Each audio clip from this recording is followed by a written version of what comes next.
Air test is good. Ready to pull.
Hey guys, how's everybody doing?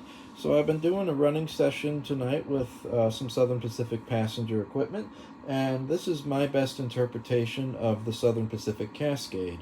The Cascade was a named Southern Pacific train that ran from Oakland, California up to Portland, Oregon, and it started in 1927, and then by 1937 it was an all-Pullman deluxe train, and then as time went on, coaches were added to the train.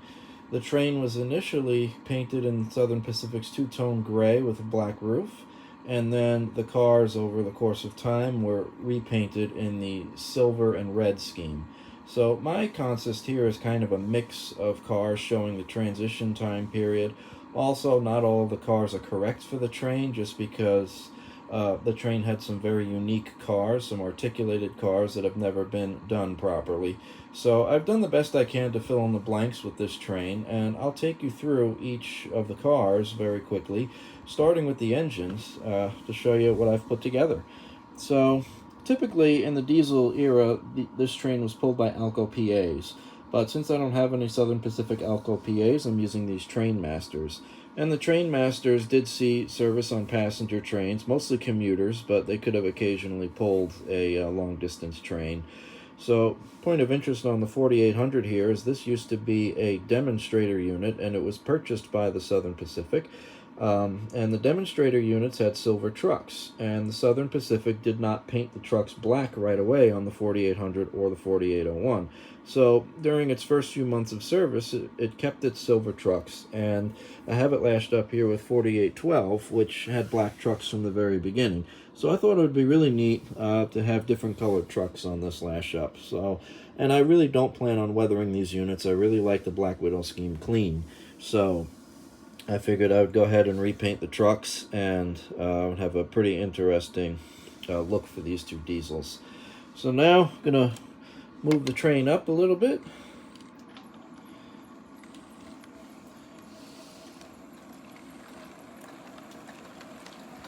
So, let's get it moving a little faster here. Alright. So here we have the head end equipment. So this is Southern Pacific Green. This is an older paint scheme, so head end cars could have been any color, even some of them are even painted daylight. And then we have a two-tone gray baggage car here. So typically on the Cascade you had an RPO and a baggage, so that is pretty close to correct. And then here we have what would be a 2-unit articulated coach section. But since these are just standard coaches, they're kind of filling in for the articulated cars. But I think they look really nice, and I'm not going to kit bash them. I'm going to keep them the way they are. And I really love the silver look with the red band. So that's the coach section. And like I said initially, this train did not have coaches, but they were added later on. So now we're coming up to the food service section of the train. So in real life, this was a 3-unit articulated kitchen, dormitory, lounge, diner. So very similar to what the daylight trains had.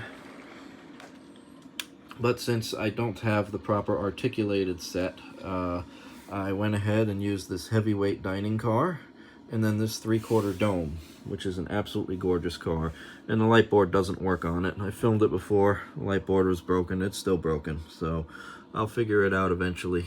But you could see in there, this is a really awesome car. So, and I kind of like this better with the heavyweight diner and the big dome here. So I'm happy with it. No need to really change it.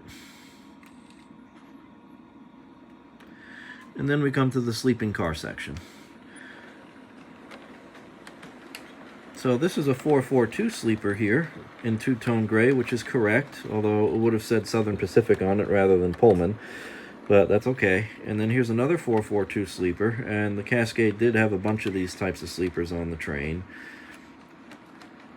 And then here's the last car of the train. This is a 10-6 sleeper, and this is correct for the last car of the train. The Cascade had a 10-6 sleeper with a rounded end, very similar to the Sunset Limited. So I am eventually going to try to put together a rounded end to replace this vestibule here. I put the KD coupler on for now to make it look like the end of the train, but I would eventually like to do the correct end of the train. So I'll get to it eventually. But there you go. That's my interpretation of the Cascade. And that's a weird camera angle, so I'm going to say so long for now, and I'll let you see it go one more time. Thanks for watching.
Alright, well, I did kind of a bonus here. Rather than do a separate video for this train, I decided to just tack it on at the end of the Cascade video.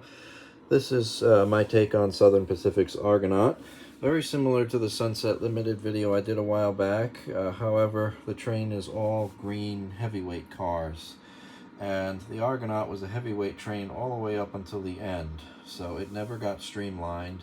And towards the end of its life, you would see some daylight diesels pulling it as opposed to this steam locomotive. But it stayed a steam locomotive even into the mid-1950s. It was pulled by steam power, and then eventually it was pulled mostly by PAs and sometimes E-units. So the Argonaut was coaches and a dining car and sectional sleepers. So it didn't really have too many first-class sleeping cars with big bedrooms and any kind of real fancy lounge cars. It was a very simple train.